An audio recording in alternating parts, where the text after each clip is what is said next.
Alright boys, welcome back to another video. Thunder Alley here. Today we're going to be doing a full in-depth preview for Sunday's Week 3 game, the Los Angeles Chargers versus the Pittsburgh Steelers. You have the Chargers 2-0 for the first time since 2012, and then you have the Steelers who are 2-0 winning both games on the road. They're just the 10th team to do that since 2014. This is going to be a very good game. I have watched both Steelers games this year. I have watched both Chargers games. I am not a Chargers fan, and I'm not a Steelers fan. So let's talk about who I think is going to win. Let's talk about strengths and weaknesses for both of these teams because they're 2-0, but they're not perfect, right? There's no such thing as perfection besides my channel. I'm totally kidding. I'm not that arrogant, but let's get into it. So let's start off with the offenses, and there's just a huge difference. Let's just address that right away. The Chargers offense through these two games has been significantly better. So points per game, 24 for the Chargers, that's 11th. Steelers 15.5, that's 26. Yards 332.5, that's 12th for the Chargers. Yards for the Steelers 260.5, that's 30th. Now why is this?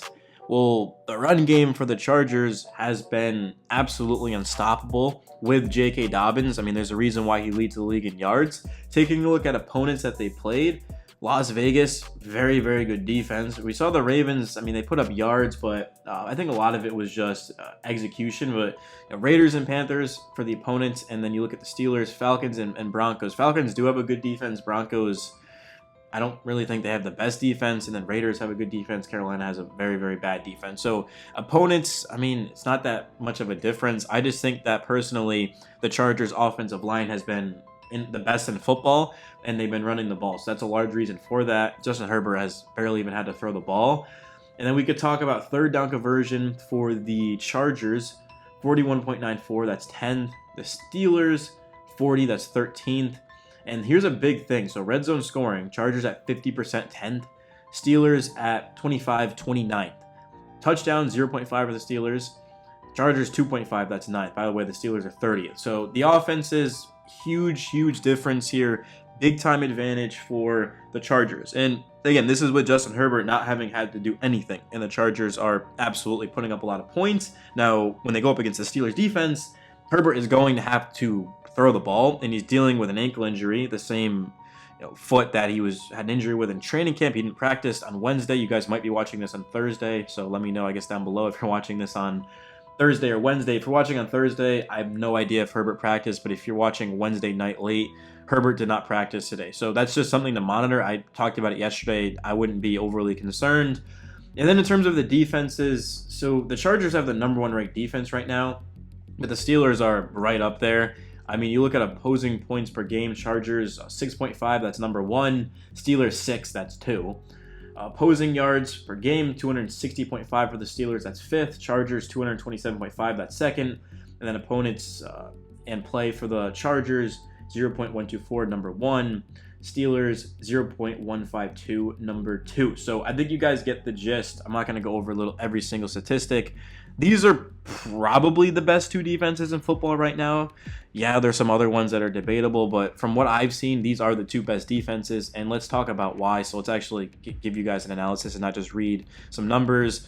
So defensively, the reason why the Chargers have been so dominant is because of their edges, right? Joey Bosa and Khalil Mack, that's obvious, but it's also their interior. So Poona Ford has been a huge addition. They got him on a cheap deal. Tuli Tuipulotu has played well. Of course, going out and getting Bud Dupree, Morgan Fox.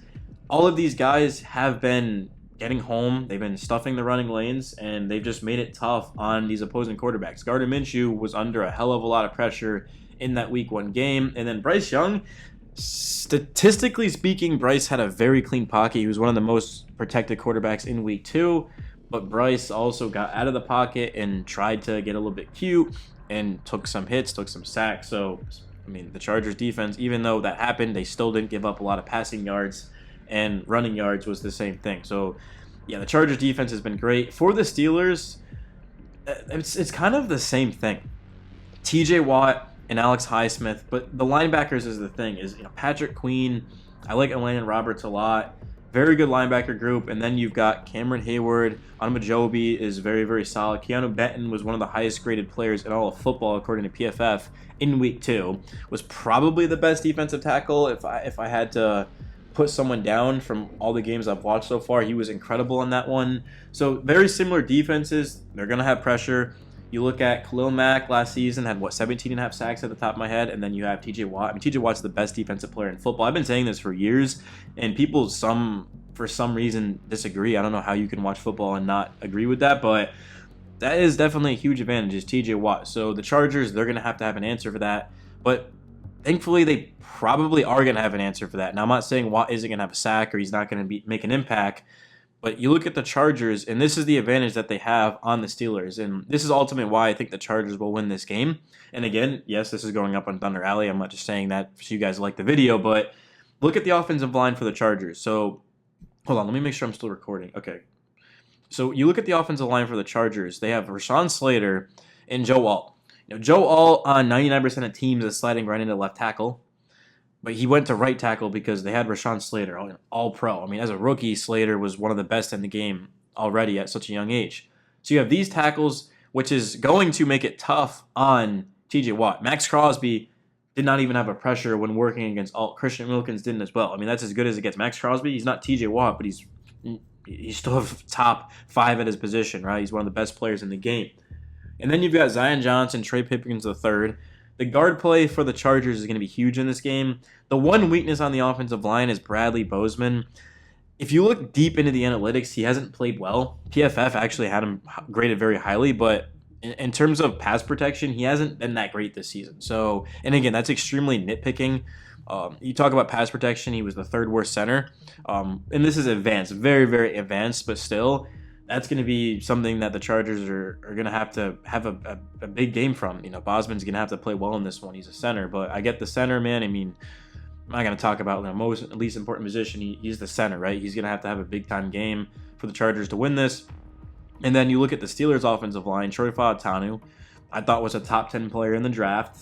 And then I really do like Isaac Samalu as well, former Eagle. Zach Frazier, they have had some center issues with the snaps, whether it comes early or just I don't blame Fields at all. I think it's just been early snaps and not good timing. Frazier, who I believe was a 2nd-round pick. Let me test my Steelers knowledge. Yeah, this I guess not that hard, but yeah, Frazier was a 2nd-round pick. James Daniels, Danmore Jr. Offensive line's just not that great. Huge advantage for the Chargers because the Steelers have to come at the Chargers line. The Chargers have to come at the Steelers line. Yeah, Fields is one of the most athletic quarterbacks ever, so he's definitely going to buy time and make it difficult, but that's a big difference between the Chargers and the Steelers is their offensive lines. Defensively, I'll probably give the edge to the Steelers if I'm being honest. I mean, I know the Chargers are number 1, but I do think there's a lot more big-time players on the Steelers defense, right? Joey Porter Jr., Minkah Fitzpatrick, Alex Highsmith, Patrick Queen, TJ Watt, Cameron Hayward, Keanu Benton. This is just a ridiculous defense. But the advantage for the Chargers is on the offensive side. Huge advantage. I mean, Justin Herbert is one of the most gifted quarterbacks I've ever seen. The receivers, not as bad as most people think. Ladd McConkey, Quentin Johnston. I think those guys are going to have a big-time game in this one. Will Disley, very underrated tight end. Hayden Hurst. But the run game, man. The offensive line, the run game, J.K. Dobbins. Gus Edwards has been pretty bad. Maybe he bounces back in this one. You'd have to imagine the injury that he suffered. He's still kind of working back from that. So, yeah, I like the advantage for the Chargers offense. I don't think this is a high-scoring game, but, again, am I putting my money on Justin Fields or Justin Herbert? That's kind of what this game feels to me. And I love Justin Fields. He's one of my favorite players in the league. But I'm not betting against Justin Herbert. Even though he's dealing with that ankle injury, he might not have the same mobility, but this is probably going to come down to one possession, and if the ball's in Justin Herbert's hands with this run game, this protection, I mean, I'm taking it 10 times out of 10. That's just how it goes, guys. So if you disagree with me, that's cool. Give me the Chargers in this one. I do think the Chargers will win. If I'm wrong, like you guys always do, come back, leave a comment, laugh at me. That's fine. It's deserved, but give me the Chargers in this one. Probably be...